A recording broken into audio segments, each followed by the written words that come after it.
Hello friends, இன்னைக்கு நம்ம ரொம்ப யூஸ்ஃபுல்லான ஒரு விடுதங்க பார்க்க போகிறோம். என்னன்னு பார்த்தீங்கன்னா, கிச்சன் டிப்ஸும் க்ளீனிங் டிப்ஸும் பார்க்க போகிறோங்க.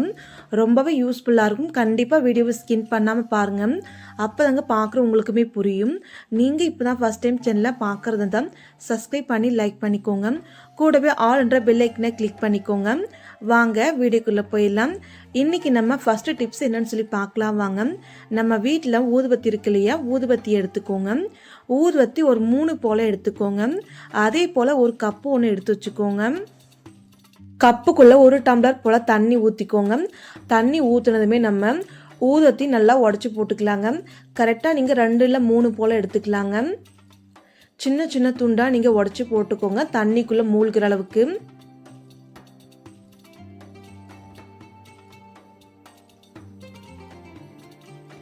பாருங்க, நான் உடச்சி போட்ட 3 போல்.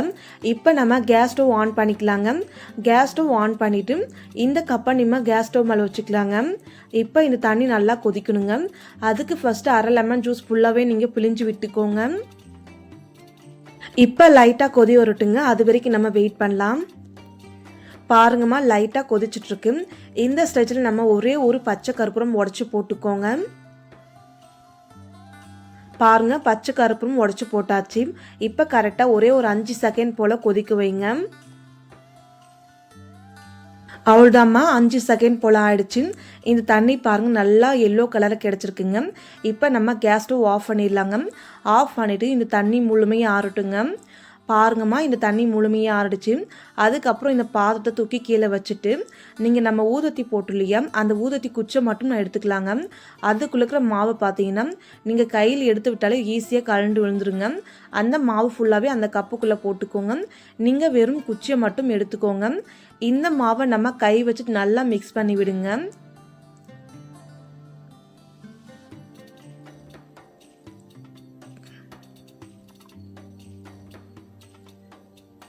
பாருங்கம்மா, இந்த மாவை நம்ம முழுமையாக நல்லா மிக்ஸ் பண்ணி விட்டுட்டோம். இது கூடவே நம்ம ஒரு டம்ளர் எடுத்துக்கலாமா. டம்ளர் எடுத்துட்டு ஒரு வடிகட்டி எடுத்துக்கோங்க. இந்த தண்ணியை நம்ம வடிகட்டி எடுத்துக்கலாங்க.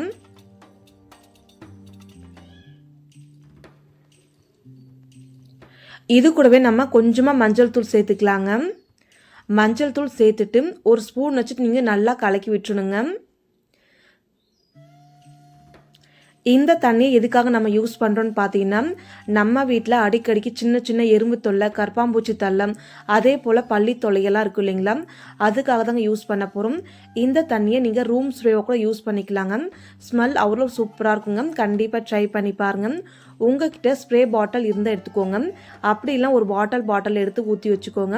மூடியில் சின்ன சின்ன ஓட்டையாக போட்டுக்கோங்க. இதை நீங்கள் எங்கெங்கே சின்ன சின்ன எறும்பு வருதோ, கரப்பாம்பூச்சி வருதோ, அந்த மாதிரி இடத்துல நீங்கள் இதை கொஞ்சம் ஸ்ப்ரே பண்ணி விட்டாலே போதுங்க. ரொம்ப நாளைக்கு அந்த பூச்சி தொல்லை, கரப்பாம்பூச்சி எதுவுமே வராமல் இருக்குங்க. இந்த ஸ்மெல்லுமே பார்த்தீங்கன்னா அவ்வளோ நல்லாயிருக்கும். வீடே நல்லா மங்களகரமாக இருக்குங்க. கண்டிப்பாக ட்ரை பண்ணி பாருங்கள். ரொம்பவே யூஸ்ஃபுல்லாக இருக்குங்க. இந்த டிப்ஸை பிடிச்சிருந்தா ஒரு லைக் பண்ணிக்கோங்க. இதை நீங்கள் ரூம் ஸ்ப்ரேவை கூட யூஸ் பண்ணிக்கலாங்க. ரொம்பவே நல்லாயிருக்கும். அடுத்த டிப்ஸு பார்க்கலாம் வாங்க. நான் பார்த்தீங்கன்னா சின்ன சின்ன துணியாக 3 பீஸ் எடுத்துருக்குங்க. துணி பார்த்தீங்கன்னா லைட்டாக இருந்தால் போதுங்க, அதிக திக்னஸாக இருக்குன்னு அவசியம் இல்லைங்க. இது கூடவே நம்ம ரேஷன் அரிசி எடுத்துக்கலாங்க. ரேஷன் அரிசி நீங்கள் புழுங்கல் அரிசி இல்லை பச்சரிசி எந்த அரிசி வேணாலும் எடுத்துக்கலாங்க. ரேஷன் அரிசி கூட இது சேர்த்து பாருங்கள், நீங்களுமே அவ்வளோ ஷாக் ஆகிடுவீங்க. அவ்வளோ சூப்பராக இருக்குங்க ரிசல்ட்டு. நான் பார்த்தீங்கன்னா ஒவ்வொரு துணியிலுமே 2 டேபிள் ஸ்பூன் போல் அரிசி சேர்த்துக்கலாங்க.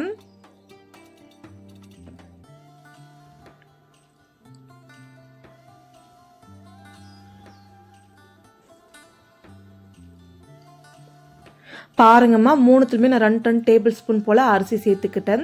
இந்த அரிசியெல்லாம் அப்படியே இருக்கட்டுங்க. இது கூடவே நம்ம கிராம்பு சேர்த்துக்கலாங்க.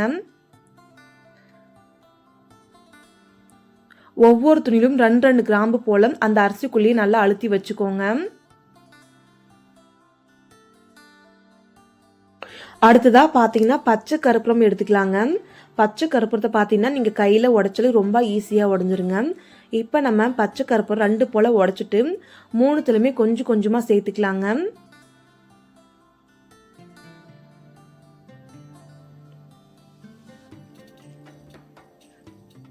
பாருங்கம்மா, 3த்துலையுமே கொஞ்சம் கொஞ்சமாக சேர்த்துக்கிட்டோம். அடுத்ததாக பார்த்தீங்கன்னா ரூ. 3 கம்போர்ட் ஒன்று வாங்கிக்கோங்க. இந்த கம்போர்ட்டை அரிசியோட நடுவில் கொஞ்சம் கொஞ்சமாக ஆட் பண்ணிக்கோங்க.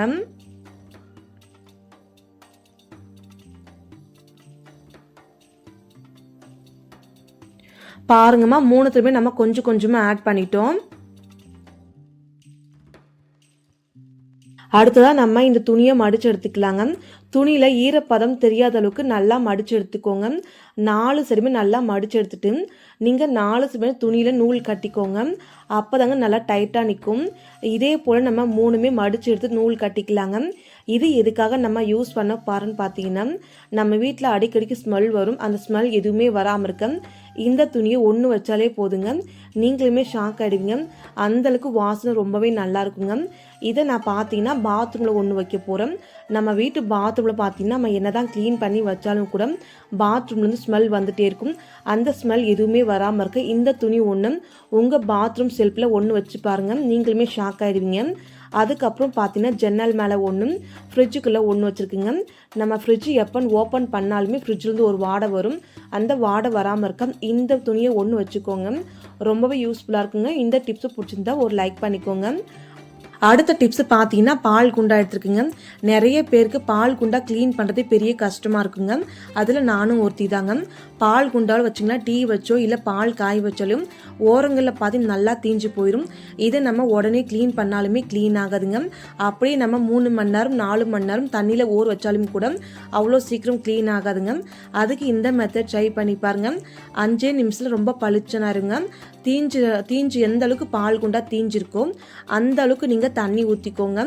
தண்ணி ஊற்றிட்டு நீங்கள் பால் குண்டாவை தூக்கி கேஸ் ஸ்டவ் ஆன் பண்ணி வச்சுக்கோங்க. இது கூடவே நம்ம 1/2 டீஸ்பூன் போல் கல்லுப்பு ஆட் பண்ணிக்கோங்க. கல்லுப்பை நீங்கள் கை வச்சுட்டு நல்லா கலக்கி விட்டுருக்கோங்க. இப்போ லைட்டாக சூடு வரட்டுங்க. அது வரைக்கும் நம்ம வெயிட் பண்ணலாங்க. பாருங்கம்மா, லைட்டாக சூடு வந்துருச்சு. இந்த ஸ்டேஜில் நம்ம ஆப்ப சோடா சேர்த்துக்கலாங்க. ஆப்ப சோடா 1/4 டீஸ்பூன் போல் மட்டும் சேர்த்துக்கோங்க. அதிகமாக சேர்க்கணும்னு அவசியம் இல்லைங்க. கரெக்டாக நீங்கள் 2 நிமிஷம் மட்டும் கேஸ் ஸ்டவ் வச்சுக்கோங்க. நீங்கள் கொதிக்கும் போதே பாருங்கள் நல்லா கலர் மாறும். அந்த தீஞ்சு போனதெல்லாமே கொஞ்சம் கொஞ்சமாக வர ஆரம்பிக்குங்க. இப்போ நம்ம கேஸ் ஸ்டவ் ஆஃப் பண்ணிக்கலாங்க. கரெக்டாக நீங்கள் 2 நிமிஷம் மட்டும் கேஸ் ஸ்டவ் வச்சா போதும். இப்போ இந்த தண்ணியை கீழே இறக்கி வச்சுக்கோங்க. இந்த தண்ணியை ஒரு பாத்திரத்தில் ஊற்றிக்கலாங்க. இப்போ பால் குண்டா பாருங்கள் எந்த அளவுக்கு தீஞ்சிருக்குன்னுட்டு. இப்போ நம்ம ஸ்டீல் நார் எடுத்துக்கலாங்க. எப்பவும் போல் விம் சோப் தொட்டுட்டு ஸ்டீல் நார் வச்சு லைட்டாக தேய்ச்சாலே போதுங்க. அந்த அழுக்கெல்லாம் ரொம்ப ஈஸியாக வந்துடுங்க. நீங்கள் ரொம்ப அழுத்து கொடுக்குதுன்னு தேய்க்கணும்னு அவசியம் இல்லைங்க. ஒரு பிளேட் கழுவுற மாதிரி தேய்ச்சாலே போதுங்க. ரொம்ப ஈஸியாக க்ளீன் ஆகிடுங்க. கண்டிப்பாக நீங்களுமே உங்கள் வீட்டில் ட்ரை பண்ணி பாருங்கள். ரொம்ப ஈஸியாக க்ளீன் ஆகிடுச்சுங்க.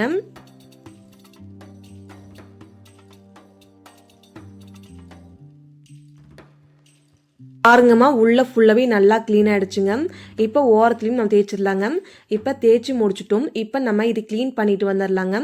பாருங்கம்மா எந்த அளவுக்கு பளிச்சுன்னு இருக்குன்னுட்டு நல்லா பிரைட்டாகவும் இருக்குது. கண்டிப்பாக இந்த டிப்ஸை ஃபாலோ பண்ணி பாருங்கள். ரொம்ப ரொம்ப யூஸ்ஃபுல்லாக இருக்குங்க. இந்த டிப்ஸை பிடிச்சிருந்தா ஒரு லைக் பண்ணிக்கோங்க. 5 நிமிஷத்தில் பால் குண்டாவை ரொம்ப ஈஸியாக பளிச்சுன்னு க்ளீன் பண்ணிடலாங்க. இதே மெத்தடில் உங்கள் வீட்லையுமே ட்ரை பண்ணி பாருங்கள். ரொம்ப ரொம்ப யூஸ்ஃபுல்லாக இருக்குங்க. அடுத்த டிப்ஸ் என்னன்னு சொல்லி பார்க்கலாம் வாங்க. நம்ம வீட்டு கேஸ் ஸ்டவ் எப்படி க்ளீன் பண்ணலான்னு சொல்லி பார்க்கலாம் வாங்க. நம்ம என்ன தான் கேஸ் ஸ்டவ் க்ளீன் பண்ணி வச்சாலும் கூட ஒரு டைம் சமைச்சாலே போதுங்க. அந்த கேஸ் மேலே நல்லா அழுக்கெல்லாம் படிஞ்சிடும். அதுக்கு இந்த மெத்தட் ட்ரை பண்ணி பாருங்க. ரொம்ப ஈஸியாக பளிச்சுன்னு இருக்குங்க. நான் பார்த்தீங்கன்னா கோல்கேட் பேஸ்ட் இருக்கேன். கோல்கேட் பேஸ்ட் எடுத்துகிட்டு கேஸ் ஸ்டவ் மேலே போட்டுக்கோங்க. ஒரு கொஞ்சமாக போட்டால் போதும். அந்த பேஸ்ட்டை எல்லா இடத்துலையும் நீங்கள் அப்ளை பண்ணி விட்டுருங்க. இது கூட நம்ம சோப்பு எதுவுமே யூஸ் பண்ண போகிறது கிடையாது. வெறும் கோல்கேட் மட்டும் வச்சு தாங்க நம்ம கேஸ் ஸ்டவ்வை க்ளீன் பண்ண போகிறோம்.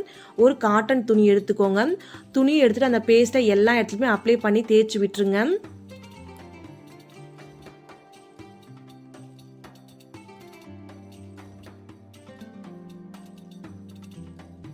பாருங்கம்மா, எல்லா இடத்துலையுமே நான் தேய்ச்சி விட்டுக்கிட்டேன். இந்த மாதிரி நீங்கள் க்ளீன் பண்ணுறதுனால உங்கள் பணமும் மிச்சமாகும். இதுக்குன்னு தனியாக காசு கொடுத்து எதுவுமே வாங்க வேண்டாங்க. அடுத்ததாக பார்த்தீங்கன்னா ஈர துணி எடுத்துக்கோங்க. நான் அதே துணியில் நல்லா நனைச்சிட்டு நல்லா புழிஞ்சிட்டு ஈரமாக நனைச்சிட்டு வந்திருக்கேன். இப்போ நம்ம கேஸ் ஸ்டவ் மேலே ஃபுல்லாகவே தொடச்சி எடுக்கலாங்க. தொடச்சிட்டு பாருங்கள் நல்லா பளிச்சுன்னு க்ளீனாக நீட்டாக இருக்குங்க. கொஞ்சம் கூட எண்ணெய் பிசு தன்மை எதுவுமே இருக்காதுங்க. பார்க்கறதுக்கு ரொம்ப பிரைட்டாக இருக்கும். கண்டிப்பாக உங்கள் வீட்டில் ட்ரை பண்ணி பாருங்கள். ரொம்பவே யூஸ்ஃபுல்லாக இருக்குங்க. பாருங்கம்மா இந்த அளவுக்கு க்ளீனாக இருக்குது. நம்ம என்னதான் சோப்பு போட்டு க்ளீன் பண்ணால் கூட இந்த அளவுக்கு பளிச்சுன்னு ஆகாது. வெறும் கோல்கேட் பேஸ்ட்டை வச்சுமே எந்த அளவுக்கு கேஸ் ஸ்டவ் க்ளீனாக இருக்குது. இதே மெத்தடில் நீங்களுமே உங்கள் வீட்டில் ட்ரை பண்ணி பாருங்கள். எல்லா டிப்ஸுமே எல்லாமே நிறைய காசை மிச்சம் பண்ணுங்க. உங்கள் வீட்டில் இந்த மாதிரி சின்ன சின்ன டிப்ஸை நம்ம வீட்லேயே ஈஸியாக செஞ்சுக்கலாங்க. காசு கொடுத்து கடையில் எதுவுமே வாங்கணும்னு அவசியம் இல்லைங்க. இந்த மாதிரி டிப்ஸை ஃபாலோ பண்ணி பாருங்கள். ரொம்பவே யூஸ்ஃபுல்லாக இருக்கும். உங்கள் வீடு எப்போவுமே நல்லா வாசனையாகவும் இருக்குங்க. அடுத்ததாக பார்த்தீங்கன்னா வீடியோட லாஸ்ட் எண்டுக்கு வந்துட்டுங்க. லாஸ்ட்டாக பார்த்தீங்கன்னா எப்போவுமே நம்ம சிங்கை நைட் தூங்க போகிறதுக்கு முன்னாடி சிங்கை க்ளீன் பண்ணிவிட்டு அதுக்கப்புறம் நம்ம சிங்க்குள்ளே ஒரே ஒரு லெமன் துண்டை வச்சு பாருங்கள். ஆல்ரெடி நீங்கள் யூஸ் பண்ண ஒரே ஒரு லெமன் எடுத்துக்கோங்க. நல்லா யூஸ் பண்ணிவிட்டு அந்த புளிஞ்சு போன சக்கையை நீங்கள் அந்த ஓட்டைக்கூட சிங்கோட ஓட்டைக்குள்ளே வச்சுட்டு நீங்கள் ஒரே ஒரு நிமிஷம் போல் மட்டும் தண்ணியை திருப்பி விட்டுட்டு இது மேலே ஒரு கொட்டாங்குச்சோ இல்லை ஒரு டப்பா வச்சு நீங்கள் மூடிக்கோங்க. எந்த வித ஸ்மெல் எதுவுமே வராங்க. ரொம்பவே நல்லா இருக்குங்க. அந்த சிங்க்கு கடியில் பார்த்து நிறைய துர்நாற்றம் இருக்கும். அந்த சாப்பாடெலாம் படிஞ்சு அந்த அழுக்கு எந்த ஸ்மெல் எதுவுமே வராமல் ரொம்பவே சுத்தமாக இருக்குங்க. கண்டிப்பாக ட்ரை பண்ணி பாருங்கள். இதனால் உங்கள் கிச்சனில் எந்த ஸ்மெல்லும் அடிக்காது. அதே போல் உங்கள் வீடு எப்போவுமே நல்ல ஒரு வாசனையாக இருக்குங்க. இந்த டிப்ஸும் மறக்காமல் உங்கள் வீட்டில் ட்ரை பண்ணி பாருங்கள். இந்த டிப்ஸ் எல்லாம் உங்களுக்கு பிடிச்சிருந்தா ஒரு லைக் பண்ணுங்கள், சப்ஸ்கிரைப் பண்ணுங்கள், ஷேர் பண்ணுங்கள். மறக்காமல் உங்கள் ஃபேமிலி ஃப்ரெண்ட்ஸுக்கு ஷேர் பண்ணி விடுங்க. மறக்காமல் நீங்களுமே ட்ரை பண்ணி பாருங்கள். Thank you friends. நாளைக்கு பார்க்கலாம்.